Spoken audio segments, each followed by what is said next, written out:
Hello बच्चों, let's read this question. The question is comment on the following statement. और statement क्या है? Sea water can be classified as homogeneous as well as heterogeneous mixture. तो यहाँ पे हमें बताना है कि जो सी वाटर है उसको हम होमोजीनियस मिक्सचर भी क्यों बोलते हैं और हेट्रोजीनियस मिक्सचर भी क्यों बोलते हैं। तो यहाँ पे हमारा की कॉन्सेप्ट क्या हो जाएगा? अगर हम बात करें होमोजीनियस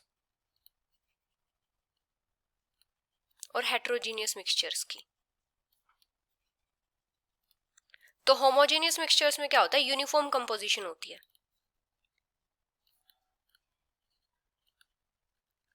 और हेट्रोजीनियस मिक्सचर्स में होता है नॉन यूनिफॉर्म कंपोजिशन।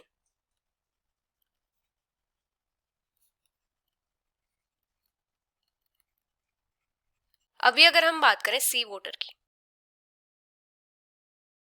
तो सी वाटर के केस में क्या होता है? अगर हम मिड स्ट्रीम से सी वाटर का कोई भी सैंपल लेंगे तो वो क्या होता है? ट्रांसपेरेंट होता है और उसमें सर्टेन सोल्ट्स होते हैं जो कंप्लीटली डिसॉल्व होते हैं वाटर में। Have salts which are uniformly dissolved in water. तो इसीलिए हम इसको होमोजेनियस मिक्सचर बोलते हैं। Homogeneous mixture.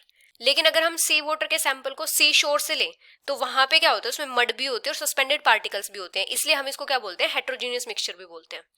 ये सी वाटर का सैंपल है, सैंपल फ्रॉम मिड स्ट्रीम। और अगर हम सैंपल लेंगे सी शोर से, सैंपल फ्रॉम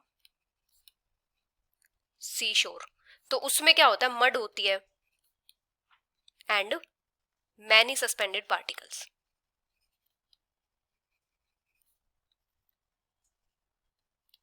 तो ये क्या होता है? नॉन यूनिफॉर्म कंपोजिशन होती है, तो इसलिए हम इसको क्या बोलते हैं? हेट्रोजीनियस मिक्सचर भी बोलते हैं। हेट्रोजीनियस।